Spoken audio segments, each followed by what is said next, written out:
사실 벌써 우리가 5번째 사도신경을 배우는 우리가 시간인데, 여러분이 안 믿으실 수도 있지만 저는 사도신경을 6주 안에 끝내려고 그렇게 했었는데, 아직 거의 시작점에 불과한데 벌써 5주가 지나가고 있습니다. 그만큼 같이 이게 우리가 사도신경을 하면서도 나눌 게 참 많고, 우리가 때로는 알고 있지만 그것이 우리가 구체적으로 표현이 되지 않는 것을 우리가 한번 정리해 보는 것이 굉장히 중요하다는 생각이 들었기 때문에, 좀 아기 걸음처럼, 베이비 스텝처럼 천천히 가고 있다는 사실을 좀 여러분 같이 기억해 주셨으면 좋겠습니다. 오늘 우리가 나눌 구문이 이겁니다. 성령으로 잉태하사 동정녀 마리아에게 나시고. 우리가 사도신경을 하면서 성령으로 잉태하사 동정녀 마리아에게 나셨다, 이 말을 자주 합니다. 거의 우리가 예배를 드릴 때마다 하게 됩니다. 근데 이 말이 좀 더 구체적으로, 제가 이게 좀 어렵게 돼 있어서 표현을 하면, 처녀인 마리아가 예수님을 성령에 의해서 임신했고 처녀인 마리아가 예수님을 출산했다, 이런 말입니다. 자, 우리가 한번 생각을 해보겠습니다. 초대교회 이 지도자들이 신앙 고백을 할 때 왜 이 말을 넣었을까?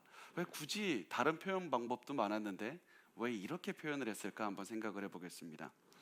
왜냐하면 제가 자꾸 그 사도신경이나 또 다른 말씀을 전하면서 계속해서 하는 작업이 뭐냐면, 이 말을 처음 들었을 그 사람들은 어떻게 생각했을까?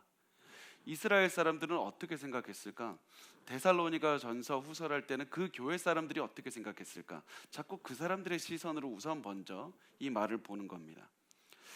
그래서 오늘 우리가 이 사도신경도 처음에 이 초대교회 이 리더들이 이것을 만들었을 때, 이것을 그 당시 사람들은 어떻게 여겼을까? 어떠한 시선으로 그것을 봤을까? 성령으로 잉태하사 동정녀 마리아에게 나셨다, 이 말을 들었을 때 무슨 생각을 했을까? 한번 생각을 해보겠습니다.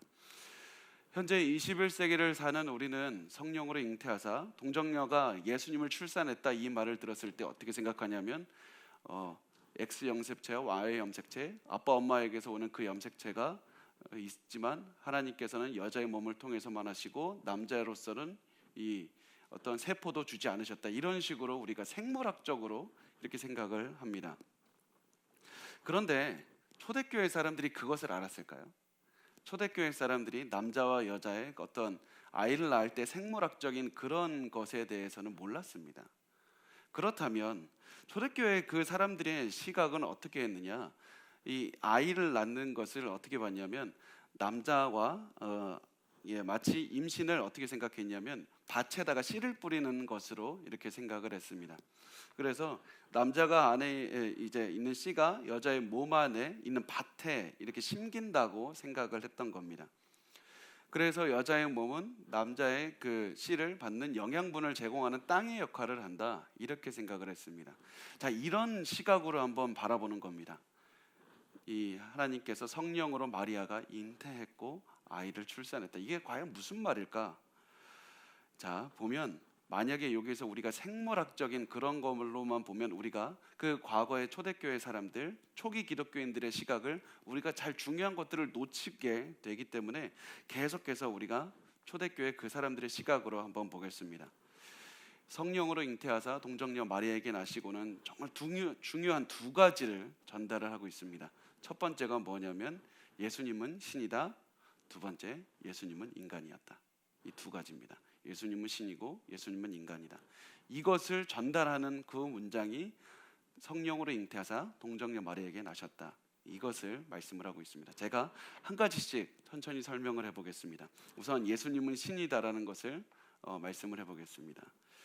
자, 제가 이것을 설명하기 전에 한 가지 제가 수수께끼를 한번 내고 싶습니다. 굉장히 오래된 그 수수께끼인데요, 여러분도 들어보신 분이 있을 수도 있고 없을 수도 있지만 한번 같이 풀어보겠습니다. 자, 제 얘기를 잘 들으세요. 자, 잘 들으세요. 아버지와 아들이 차를 타고 가고 있었습니다. 아버지와 아들이 차를 타고 가고 있었습니다. 근데 큰 교통사고가 났습니다. 그래서 아버지가 그 자리에서 즉사했습니다. 아들이 크게 다쳐서 곧바로 근처에 있는 앰뷸런스에 실려서 응급실로 갔습니다. 그리고 그 아들은 곧바로 수술대에 들어가게 됐습니다.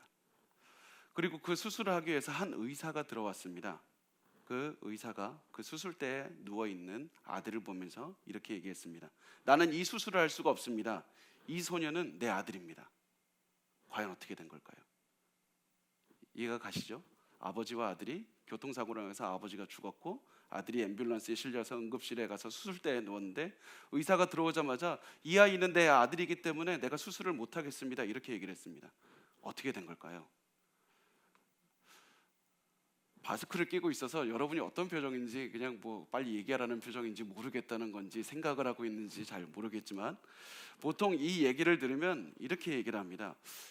이 의사가 뭐또 다른 뭐 입양한 아빠인가?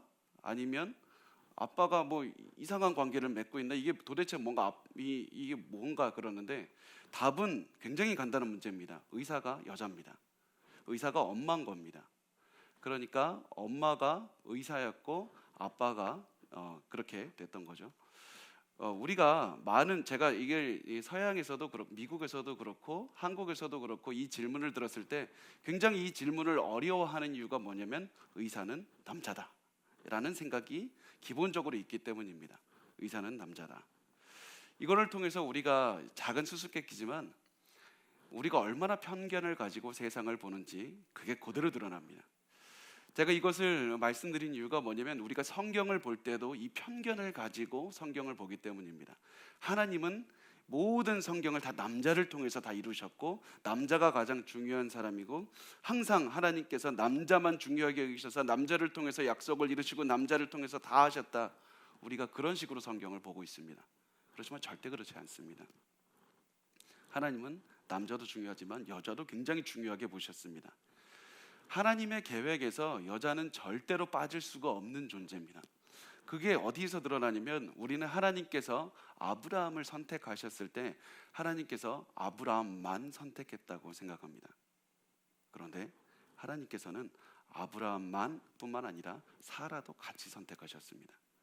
그래서 하나님께서 아브라함이 이 하갈을 통해서 사라의 여종 하갈을 통해서 아이를 낳았을 때 하나님께서는 아니 그게 아니라 사라를 통해 나온 아들만 내가 선택한 것이다. 사라를 통해 나온 아들을 통해서 복을 주리라 이렇게 말씀합니다. 창세기 18장 10절 말씀을 우리 같이 한번 읽어보겠습니다. 그가 이르시되 내년 이맘때 내가 반드시 내게로 돌아오리니 내 아내 사라에게 아들이 있으리라 하시니 사라가 그 뒤 장막문에서 들었더라. 하나님께서는 사라를 선택하셨고 사라라는 여자를 통해서 분명히 약속을 이루시리라. 분명히 다른 가임기 여성, 다른 애를 낳을 수 있는 여성들이 많이 있었음에도 불구하고 하나님은 굳이 아이를 낳을 수 없는 사라를 선택하셔서 내가 너를 통해서만 아이를 주겠다고 말씀을 하셨습니다. 왜냐하면 하나님에게 있어서 사라라는 여자를 선택한 것이 너무나도 중요했기 때문입니다. 시간이 지나서 아브라함의 아들 이삭의 아내 리브가에게서도 어떻게 말씀하냐면 창세기 25장 21절에 말씀합니다. 같이 읽겠습니다. 이삭이 그의 아내가 임신하지 못함으로 그를 위하여 여호와께 간구하매 여호와께서 그의 간구를 들으셨으므로 그의 아내 리브가가 임신하였더니 또다시 이 아이를 임신하지 못하는 여자를 굳이 이 여자를 선택하셔서 하나님께서 또 아들을 주십니다. 계속해서 반복됩니다.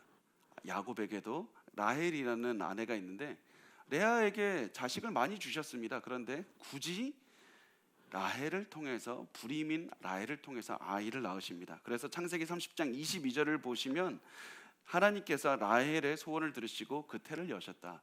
계속해서 한 남자뿐만이 아니라 한 여자 불임이 있었던 아이를 낳을 수 없었던 이 여자들을 직접 선택하셔서 아이를 낳으십니다. 야곱에게 다른 아내가 없어서 그런 것이 아니라 라헬을 선택하셔서 이 누가 나옵니까? 요셉을 낳게 하시고 요셉을 통해서 이 가정 전체를 구원하게 하십니다. 그 이후로 계속해서 삼손도 불임 있는 여성에게 낳았고 사무엘도 또한 아이를 낳을 수 없는 여성에게서 낳았습니다. 하나님께서 성경을 계속해서 말씀하는 것은 아이를 낳지 못하는 여성을 굳이 선택하셔서 그 여성의 태를 여시고 아이를 주시고 그 아이를 굉장히 특별한 아이로 여기셔서 그 아이를 통해서 민족을 구원하신다. 이 이야기가 계속해서 구약에서 반복되는 겁니다. 굳이 하나님께서 불임인 여성을 선택하셔서 그 여인에게 자식을 주셨을 때 그 아이가 굉장히 특별하고 사람들을 구원하는 역할까지 한다. 이 얘기가 계속해서 반복적으로 등장하고 있습니다. 그렇다면 자, 다시 한번 그 고대 사람들의 시각으로 한번 세상을 바라보는 겁니다. 왜 아이를 낳지 못하는 여자가 아이를 낳는 게 무슨 그렇게 큰 대수일까? 뭐 분명히 중요한 일이지만 왜 자꾸 이것을 반복적으로 성경은 말씀하고 있을까? 자, 보면 그 이스라엘 사람들은 농경 사회입니다. 농사 짓는 사람들입니다. 그래서 수확을 하고 곡식을 수확하고 열매를 맺고 또 가축들을 키웠을 때 가축이 새끼를 많이 낳고 또 자식을 많이 낳는다는 것이 너무나도 중요했습니다. 왜냐하면 잘 생각해 보시면 추수할 곡식이 없거나 열매가 없으면 먹을 것이 없어서 굶게 되는 겁니다. 또 농경사회에서 아들들이 큰 재산입니다. 완력이 있는 아들들이 이 일을 해야지 농사를 잘 지을 수가 있는데 아들을 낳지 못하면 이제 젊은 남자들이 나중에 나이가 들었을 때 농사를 지어줄 사람이 없습니다. 그래서 아들들을 많이 낳고 그리고 가축들이 새끼들을 많이 낳고 그리고 추수할 것들이 많다는 것은 굉장히 중요한 일이었습니다. 먹고 사는 한 가족뿐만이 아니라 한 사회 전체가 먹고 사는 문제가 달려있던 문제였습니다. 그래서 그 고대 사회에 보면 풍요의 신이 가장 높이 섬겼습니다. 그 고대 이스라엘 민족들 근처에 살던 민족들을 보면 다신교를 숭배했는데 그 중에서도 가장 높게 쳤던 것이 풍요의 신, 풍성한 곡식을 주고 자식을 많이 주는 신을 가장 높이 했습니다. 대표적인 이름이 여러분이 잘 아는 바알입니다. 바알이 바로 풍요의 신입니다. 그래서 사람들이 주로 바알에게 빌었던 내용이 우리에게 비를 많이 내려주십시오, 자식을 많이 주십시오, 열매를 많이 주십시오, 풍년을 이루게 해주십시오. 계속해서 이 사람들이 풍요의 신에게 기도를 했던 겁니다. 그런데 하나님께서 이스라엘 백성들에게 내가 아이를 낳을 수 없는 여성을 통해서 아이를 낳는 것을 통해서 말씀하시는 겁니다. 생명을 주는 것은 나에게 달려있다. 너희들의 먹고 사는 문제, 가장 중요한 문제, 그 모든 생존이 걸려있는 그 문제가 나에게 달려있다. 그래서 너희를 구원해줄 그런 신은 다른 바알이나 아세라나 그런 몰렉이 아니라 나다라고 말씀을 하는 겁니다. 그래서 너희는 바알이 아닌 생명의 근원인 하나님을 섬기라고 계속해서 여기서 말씀을 하고 있습니다. 그래서 하나님은 계속해서 아이를 가질 수 없는 여성을 통해서 아이를 계속해서 주시면서 한 나라를 구원하는 인물로서 키우십니다. 그리고 이 상황이 신약 시대에도 이루어지게 됩니다. 여러분 신약 시대에 그 아이를 낳을 수 없는 여성, 제일 처음에 등장하는 여성 떠오르는 이름이 있습니까? 엘리사벳이라는 여자가 있습니다. 이 엘리사벳이라는 여자가 등장하는데 이 여자가 불임입니다. 아이를 낳을 수가 없습니다. 이 아이를 낳지 못하던 여자에게 천사가 나타나서 곧 아이를 낳게 될 것이다 이렇게 말합니다. 그러면서 뭐라고 얘기하냐면 누가복음 1장 15절에서 16절 말씀을 우리 같이 읽어보겠습니다. 시작. 이는 그가 주 앞에 큰 자가 되며 포도주나 독한 술을 마시지 아니하며 모태로부터 성령의 충만함을 받아 이스라엘 자손을 주 곧 그들의 하나님께로 많이 돌아오게 하겠습니다. 하나님께서 아이를 낳을 수 없는 여성을 선택하셔서 아이를 줄 것인데 이 사람이 엄청나게 특별할 것이다. 하나님 앞에서 큰 자가 될 것이다. 굉장히 특별한 이야기가 돼서 아이는 모태로부터 성령의 충만함을 받을 것이다. 계속해서 이 아이가 특별하다고 말을 하고 있습니다. 그런데 이때 엘리사벳이 이 세례 요한을 임신하고 있었을 때 또 누가 나타납니까? 하나님께서 천사를 마리아에게 보내서 말씀하셨습니다. 자, 누가복음 1장 31절에서 32절 말씀입니다. 우리 같이 읽겠습니다. 천사가 이르되 마리아여 무서워하지 말라. 내가 하나님께 은혜를 입었느니라. 보라 내가 잉태하여 아들을 낳으리니 그 이름을 예수라 하라. 아멘.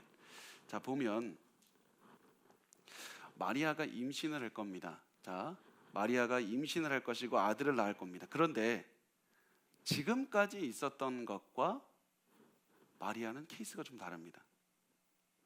자, 그 차이점을 우리가 잘 생각을 해보면 마리아도 아이를 낳을 수가 없었습니다. 그런데 그 전까지 있었던 여성들은 결혼한 기혼자였고 불임이었습니다. 마리아는 아직 결혼을 하지 않은 겁니다. 그래서 처녀인 몸이 된 겁니다. 지금까지는 계속해서 불임인 여성이었지만 마리아는 좀 특별했습니다. 처녀였습니다. 그래서 이 하나님께서 이제는 정말 지금까지는 다르게 처녀를 선택하셔서 아이를 낳게 하시는 겁니다. 그래서 이것을 통해서 보여주는 것이 무엇이냐면 지금까지 다른 여성들과는 마리아는 다르다. 이 여성들이 계속해서 굉장히 올라왔지만 엘리사벳은 그 모태에서 성령이 충만한 아이를 임신하기까지 엄청난 특별한 복을 받았지만 마리아는 더 달랐다. 그래서 마리아는 처녀의 몸으로 하나님께서 임신을 하게 하셨다. 그리고 마리아를 통해서 나오는 아이는 엄청나게 특별할 것이다. 가장 절정에 있는 그 불임 여성을 통해서 낳은 모든 아이들보다 훨씬 뛰어난 가장 절정에 있는 아이가 태어날 것이다. 이것이 바로 성경이 동정녀 마리아가 아이를 낳는다는 것을 통해서 계속해서 보여주고 있는 겁니다. 그리고 여러분, 제가 말씀드렸듯이 이 아이를 낳을 수 없는 여성들에게 하나님께서 아이를 주셨을 때 이 아이를 통해서 하나님은 이스라엘 백성을 구원하셨습니다. 그런데 이 처녀를 통해서 나온 아이는 단순히 이스라엘 백성이 아니라 온 인류를 구원할 수 있는 그런 자가 태어나리라. 절정을 향해서 흘러나가고 있는 것을 보게 됩니다. 왜냐하면 예수님께서는 바로 이 처녀를 통해서 태어나셨기 때문에 이 예수 그리스도가 이 모든 아이들의 절정이 되는 겁니다. 그래서 이것을 통해서 말씀하는 것은 예수님께서 여성을 통해서 오셨기 때문에 인간이었지만 성령을 께서 이 여성을 통해서 태어나게 하셨기 때문에 하나님의 되신다. 지금까지는 그 불임인 여성들을 통해서 낳은 사람들은 다 아무리 뛰어나도 다 인간이었지만 처녀의 몸을 통해서 태어나게 하시는 이는 바로 하나님이 되신다. 이것을 말씀을 하고 있습니다. 그래서 이 구약에 있었던 모든 사건의 정점이 바로 마리아와 그리고 마리아를 통해서 나온 예수 그리스도를 통해서 귀결이 되는 겁니다. 그래서 사도신경에서 계속해서 예수께서 성령의 능력으로 동정녀 마리아에게 나셨다 이 말을 강조하는 이유가 이제는 전혀 다른 분이 오셨다. 지금까지는 얘기가 다른 신이 오셨다라는 것을 강조를 하고 있습니다. 이해가 가시죠? 근데 이 예수님께서 완벽한 신이다 이것을 계속해서 강조하는 이유가 한 가지 더 있었는데 그 당시에 유행했던 그 이단 때문에 그렇습니다. 사실 그 당시 초대교회도 보면 우리 현재 21세기에 존재하는 이단이 사실 초대교회에 다 있었습니다. 마치 해 아래 새 것이 없다고 말씀하는 것처럼 과거에도 다 똑같은 그런 이단이 이름만 바꿔서 교주만 바꿔서 계속해서 행사하는 것 같이 그런 것 같이 과거에서도 이단은 다 있었습니다. 그 이단이 어떠한 이단이었냐면 바로 예수님께서 나중에 인간이었다가 나중에 하나님의 양자가 되었다 이런 이단입니다. 예수님 원래 인간이었는데 세례 요한에게 세례를 받으실 때 하나님께서 성령이 내려오시고 이는 내 사랑하는 아들이라 이렇게 하나님께서 말씀하시면서 예수님을 하나님께서 양자 삼으셨다 이렇게 믿는 이단이 고대에 이미 있었습니다. 이들을 우리가 쉽게 양자론이라고 표현도 하기도 합니다. 근데 이 성경이 하나님께서 예수님이 처음부터 신이셨다 마리아 동정녀 마리아를 통해서 성령으로 잉태하셨다 처음부터 신이었다는 것을 통해서 계속해서 이것을 반박하는 겁니다. 여기 더 자세하게 나오는 장면이 어디냐면 골로새서 1장 15절에서 17절 우리 같이 본문 말씀인데 다시 한 번만 읽어보겠습니다. 그는 보이지 아니하는 하나님의 형상이시요 모든 피조물보다 먼저 나신 이시니 만물이 그에게서 창조되되 하늘과 땅에서 보이는 것들과 보이지 않는 것들과 혹은 왕권들이나 주권들이나 통치자들이나 권세들이나 만물이 다 그로 말미암고 그를 위하여 창조되었고 또한 그가 만물보다 먼저 계시고 만물이 그 안에 함께 섰느니라. 이것을 통해서 예수 그리스도를 가장 높이는 하나님 아버지와 동격으로 높이는 이런 작업을 바로 이 골로새서를 통해서 하고 있는 겁니다. 예수님께서는 이 나중에 인간이었다가 나중에 신으로 양자된 것이 아니라 그분은 원래부터 신이셨고 그분은 원래부터 모든 피조물을 창조하신 창조주시다. 그래서 초대교회가 예수님은 신이 아니었지만 나중에 신이 되었다는 이 학설을 반박하고 있는 겁니다. 그래서 사도신경에 이것을 너희가 반드시 기억해라. 예수님은 성령에 의해서 태어날 때부터 성령에 의해서 처녀를 통해서 나신 하나님이시다. 이것을 통해서 예수님은 인간이 아니라 원래부터 신이었다. 이것을 강조하고 있는 겁니다. 이것이 바로 성령으로 잉태하사 동정녀 마리아에게 나셨다. 이 말을 통해서 가르치고 있는 첫 번째입니다. 예수님은 신이셨다. 그리고 신이시다라는 거죠. 근데 시간이 지나면서 사람들이 조금씩 교리를 곡해하기 시작합니다. 자, 우리가 천주교에 대해서 한번 잠깐 이제 언급하고 넘어가고 싶은데요. 천주교가 우리가 보통 개신교에서 많이 반박하는 것이 마리아를 너무나도 높이는 것 아니냐, 마리아를 숭배하는 것 아니냐, 그렇게 얘기를 합니다. 맞습니다. 근데 왜 그렇게 마리아를 높이게 되었을까? 우리가 한번 생각을 해봤으면 좋겠습니다. 천주교에서 왜 자꾸 마리아를 숭배하고 높이고 그럴까?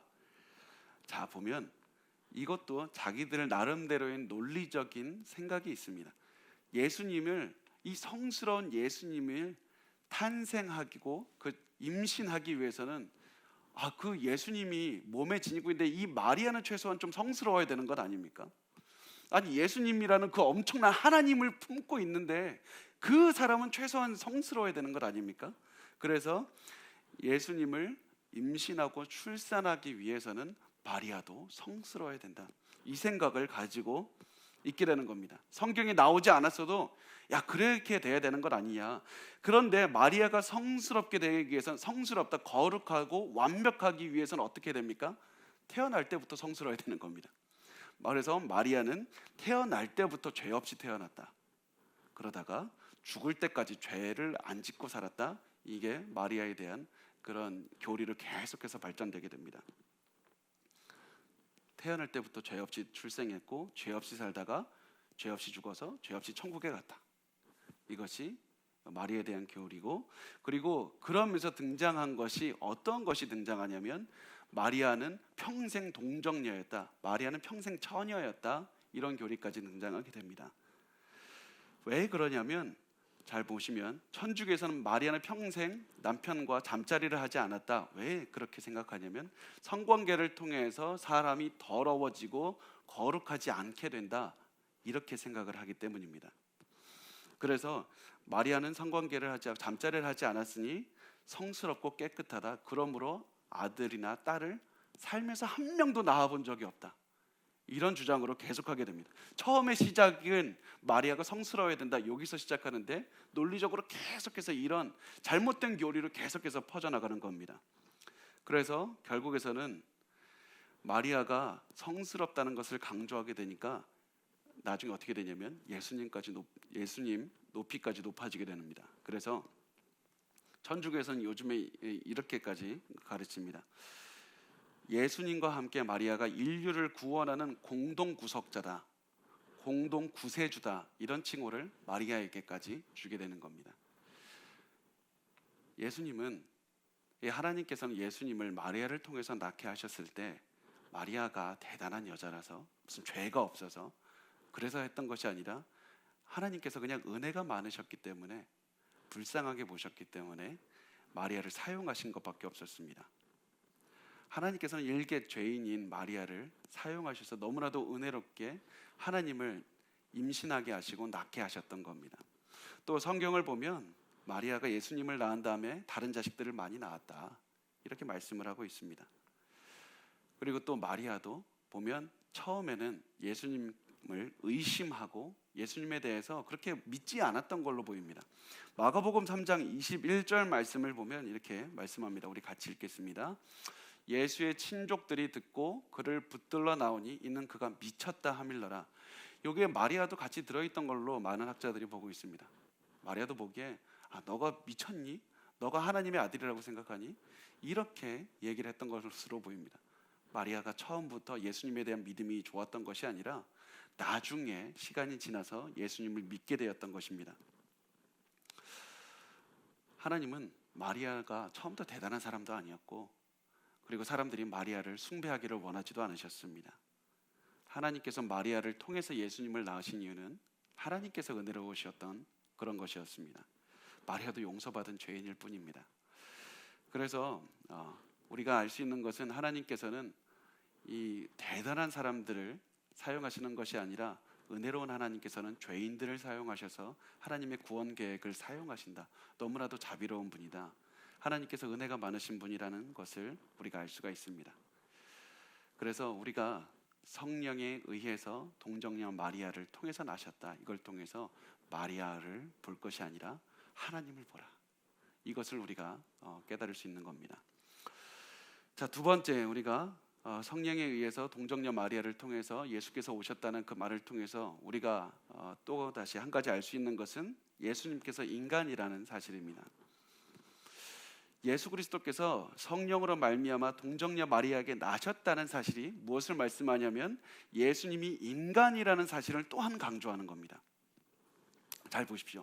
요즘에 있어서 사람들에게 보면 우리가 어떻게 받아들이느냐 이것을 한번 생각을 해봤으면 좋겠는데 초대 교회 지도자들이 이 사도신경을 처음 만들었을 때는 제가 처음에 말씀드렸듯이 교리를 가르치는 용도, 신앙 고백을 하는 용도로 이 사도신경을 가르쳤습니다. 만들었습니다.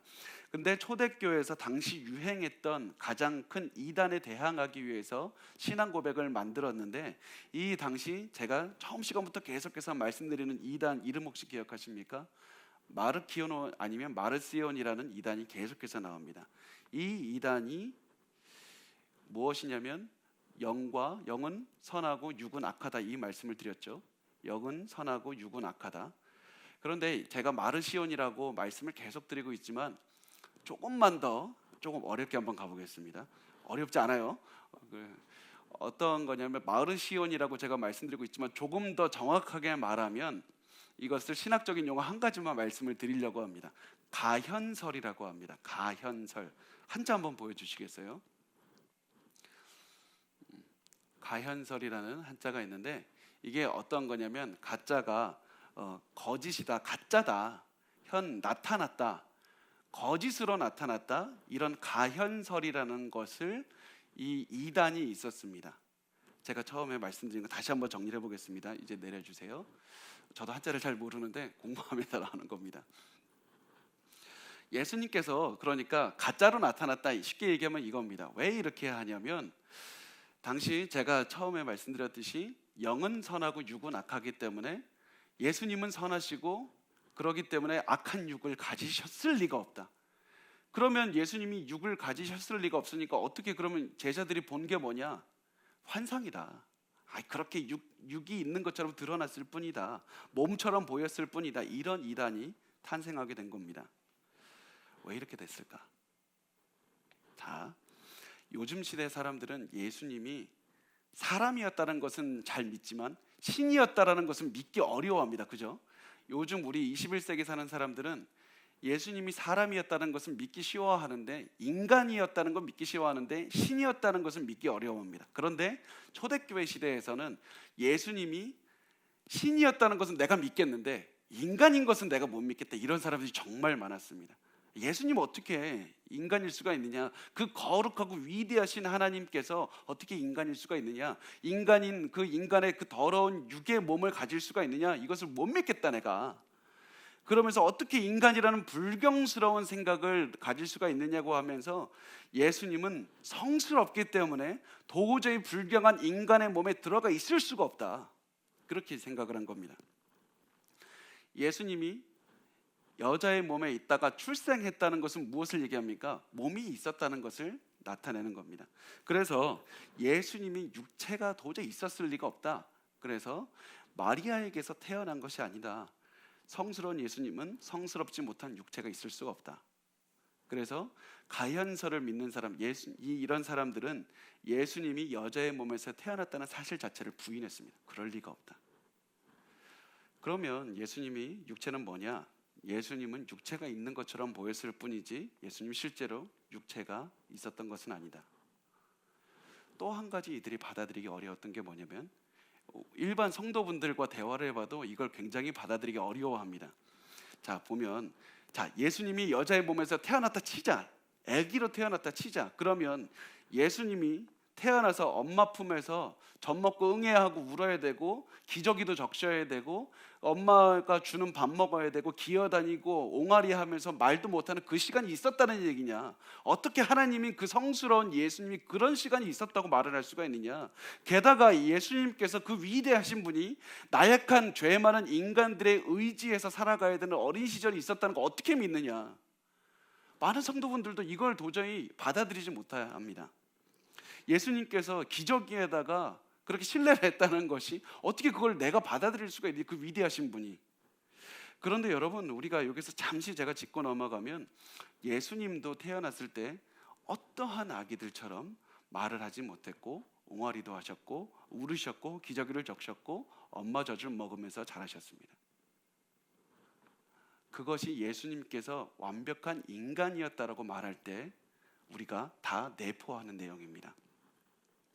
예수님도 똑같이 사람과 똑같은 유년 시절을 겪으셨고, 똑같이 성장 과정을 다 거치셨습니다. 그런데 인간과 다른 게 뭐냐? 예수님은 그동안에 죄를 짓지 않은 겁니다. 완벽한 인생을 산 겁니다. 완벽한 인생을 살아서 죄를 짓지 않았지만 예수님은 인간과 동일한 성장 과정을 거치셨다. 이것이 바로 예수님께서 100% 인간이다. 이것을 통해서 말씀하는 겁니다. 그런데 가연서를 믿는 사람들, 예수님은 완벽한 하나님이다, 이것을 믿는 사람들은 도저히 이 생각을 받아들일 수가 없습니다. 그래서 도저히 그것을 인정하지 않았습니다. 그래서 이 가연서를 믿는 사람들이나 마르시온 그 이단들을 믿는 사람들이 말하고 싶은 것은, 부정하고 싶었던 것은 무엇이냐면, 결국 예수님께서 처녀에게 태어났다는 것이 아니라 예수님이 탄생했다는, 그 여자의 몸을 통해서 났다는 것 자체를 받아들일 수가 없었던 것이었습니다. 예수님은 신이어야지 어떻게 인간이 될 수 있느냐? 그런데 성경에서는 계속해서 말씀합니다. 예수님은 인간이었다. 다만 완벽한 하나님이자 완벽한 인간이었다. 그래서 제가 좋아하는 표현들은 이겁니다. 예수님은 100% 인간이자 100% 하나님이었다. 많은 분들이 예수님이 완벽한 하나님이자 완벽한 인간이라고 하면 그 퍼센티지로 한번 바꿔보십시오. 그러면 50대 50이라고 말씀을 많이 하시는데, 그게 아니라 100% 인간이자 100% 하나님인 겁니다. 완벽한 인간이면서 동시에 완벽한 신이라는 사실을 바로 어떤 이 짧은 표현 안에 다 넣은 겁니다. 성령으로 말미암아 동정녀 마리아에게 나셨다. 이 한마디가 100% 인간이자 100% 하나님이다. 이 얘기를 하고 싶은 겁니다. 자, 우리가 마지막으로 한번 잘 생각을 해보겠습니다. 예수님께서 만약에 인간이었고 신이 아니었다면 어땠을까? 100% 인간이지만 신이 아니었다 그랬으면 어땠을까? 잘 보면 인간은 죄가 가득한 존재입니다. 그래서 예수님이 인간이기만 했다면 예수님은 우리를 구원하지는 못했을 겁니다. 예수님도 우리와 동일하게 구원이 필요한 존재였을 겁니다. 예수님이 다시 말하면 문제의 일부분이지 문제를 해결하실 분이 안 되는 겁니다. 그래서 예수님이 만약에 인간이고 신이 아니었다면 인류를 구원하지 못하게 됩니다. 그런데 예수님이 신이기만 하고 인간이 아니었다면 어떻게 될 겁니까? 예수님은 우리와 연관 지을 것이 없게 됩니다. 인간이 죄를 지었기 때문에 인간의 구원이, 예수님께서 구원에 필요한 것이 무엇이냐면, 인간을 대표해서, 죄 없는 인간이 인간을 대표해서 대속하는 그것이 필요한, 대신해서 죽을 사람이 필요한데, 예수님이 인간이 아니라면 우리를 대신해서 죽을 수가 없는 겁니다. 그래서 우리가 우리의 구원자가 되기 위해서 예수님은 인간인 동시에 하나님이셔야 맞는 겁니다. 그래서 디모데전서 2장 5절 말씀을 우리 같이 한번 읽어보겠습니다. 시작. 하나님은 한 분이시요 또 하나님과 사람 사이의 중보자도 한 분이시니 곧 사람이신 그리스도 예수라. 자, 성경에서는 완벽한 신이자 완벽한 인간인 예수님만이 하나님과 인간 사이를 중재할 수 있다. 하나님과 사람 사이가 이렇게 떨어져 있는데 이것을 중재할 수 있는 분은 완벽한 하나님이자 완벽한 인간인 예수님밖에 없다라고 말씀을 하고 있습니다. 그래서 그 당시 사람들이 이것을 통해서 또 한 가지 반박했던 것이 무엇이냐면, 그 당시 사람들이 천사가 우리의 중재자가 될 수 있다, 다른 것이 우리의 중재자가 될 수 있다, 그렇게 믿는 사람들도 있었지만 그 천사도 안 된다, 인간이자 하나님이신 예수님밖에 되지가 않는다라고 말을 하고 있습니다. 그래서 고린도후서 5장 18절에서 19절을 보면 이렇게 써 있습니다. 저기 따로 색깔이 다른 부분을 보면, 그리스도로 말미암아 우리를 자기와 화목하게 하셨고 그리스도로 말미암아 하나님과 인간 사이로 화목하게 하셨다라는 표현이 고린도전서 7장 10절에서 11절 말씀에 똑같은 화목하게 됐다는 표현이 부부 간의 관계를 화목하게 한다는 말과 동일한 헬라어 단어를 쓰면서 표현을 하고 있습니다. 남편과 아내의 관계를 마치 하나님과 그 백성의 관계를 표현을 하고 있습니다. 이걸 통해서 무엇을 말씀할까요? 남편과 아내의 관계는 하나님밖에 해결하지 못한다, 뭐 이런 거를 표현하기도 하지만, 이 사랑하는 관계가 깨어졌을 때 그 관계를 이어질 수 있는 분은 오직 예수 그리스도밖에 없다. 하나님과 그 백성의 관계, 죄로부터, 죄 때문에 멀어진 관계가 그 중재할 수 있는 분은 예수 그리스도밖에 없다. 예수님만이 우리에게 구원을 줄 수 있다는 그 사실을 말씀을 하고 있습니다. 예수님께서 하나님이자 인간이 되신다. 이 사실은 굉장히 어떻게 보면 교리이고 머리에만 드는 어떤 지식 같지만 우리에게 굉장히 큰 기쁨이 되고 우리의 소망이 되는 그런 말씀입니다. 왜냐하면 예수님이 하나님이자 100% 인간이라는 것은 예수님이 우리의 약점을 다 안다는 뜻이기 때문입니다. 하나님이 우리의 약점을 아시는 것을 넘어서서 직접 그 약점을 체험하신 겁니다. 우리가 지치고 삶에 무너지고 사람이 우리를 배신할 때 그 느끼는 모든 배신감, 어려움, 지친 거 다 체험하시고 직접 경험하셨습니다. 또 세상의 유혹이 올 때 그것이 얼마나 이겨내기 힘든지 직접 체험하셔서, 그리고 그 죽음과 공포가 얼마나 큰지 예수님 직접 그걸 다 체험하셨기 때문에 우리가 굳이 설명하지 않아도, 우리가 굳이 하나님께 얼마나 아픈지 이야기를 하지 않아도 다 아시는 겁니다. 그래서 예수님께서 하나님이시지만 우리의 그 모든 아픔과 약점을 다 직접 체험하셨다는 인간이셨다, 그것을 통해서 우리가 큰 힘을 얻게 되는 겁니다. 우리가 그 하나님을 믿고 예수님께 나아가면 됩니다. 제가 이것을 오늘 말씀을 준비하면서 그 예전에 제가 알고 있었던 한 부부가 떠올랐습니다. 미국에서 알고 있었던 한 부부가 있었는데, 그 부부가 어린 아이를 그 교통사고로 이렇게 잃게 되었었습니다. 그래서 그 아이를 잃은 상실감이 너무나도 커서 어떻게 해야 될까 막 그러면서 있는데, 아무리 주위 사람들이 와서 힘드시죠, 기도하겠습니다, 많은 좋은 말 해줘도 위로가 안 되는 겁니다. 누가 내 마음을 알까, 위로가 안 돼서 계속해서 힘들어하고 그러고 있었습니다. 그런데 같은 교회에 누가 있었냐면 질병으로 그 자식을 잃은 부부가 있었습니다. 근데 그 부부가 교통사고로 자녀를 잃은 그 부부를 찾아가서 아무 말도 하지 않고 두 손을 잡고 같이 막 울었습니다. 같이 울었는데 그 나중에 그 부부가 얘기하기를, 그 시간을 통해서 내가 다 위로가 됐습니다. 내 어려움이 다 위로가 되고 다 씻겼습니다. 아무 말 하지 않아도 내 마음과 내 고통을 알고 있는 그분이 그냥 손잡고 울고 있는 것만으로도 내가 너무나도 큰 위로가 됐고, 그것 때문에 내가 살아갈 수 있는 힘이 생겼습니다. 그래서 누구도 줄 수 없는 위로를 그분들을 통해서 받았다고 하는 얘기를 제가 들었습니다. 우리의 고통과 우리의 위로, 우리에게 정말 우리의 슬픔을 아시는 분이, 직접 아시는 분이 바로 예수님입니다. 그리고 그분이 바로 하나님이 되십니다. 그래서 예수님께서 100% 인간이자 100% 하나님이라는 그 사실은 단순히 우리의 머리를 채우는 그런 지식이 아니라 우리에게 희망이 되고 우리에게 위로가 되고 우리의 살 소망이 되는 겁니다. 내가 몸이 아파도 내 몸 아픔을 예수님이 아시고, 내 가슴이 아파도 가슴 아픈 걸 예수님이 아신다. 그래서 우리가 아무리 어렵고 힘들어도 하나님께서 우리의 마음을 직접 체험하셔서 아신다는 그 사실 자체가 우리에게 너무나도 큰 기쁨이 되는 겁니다. 그래서 그 예수를 보고 우리가 기뻐하셨으면 좋겠습니다. 예수께서, 우리의 마음을 아시는 예수께서 우리를 구원하신다는 그 사실 하나만으로 우리가 기뻐했으면 좋겠습니다. 우리가 그래서 힘들 때마다 예수님은 100% 하나님이자 100% 인간이 되신다, 그 사실을 다시 한번 기억하셨으면 좋겠고, 우리가 그 위대한 하나님을 항상 가슴에 품고 살아갔으면 좋겠습니다.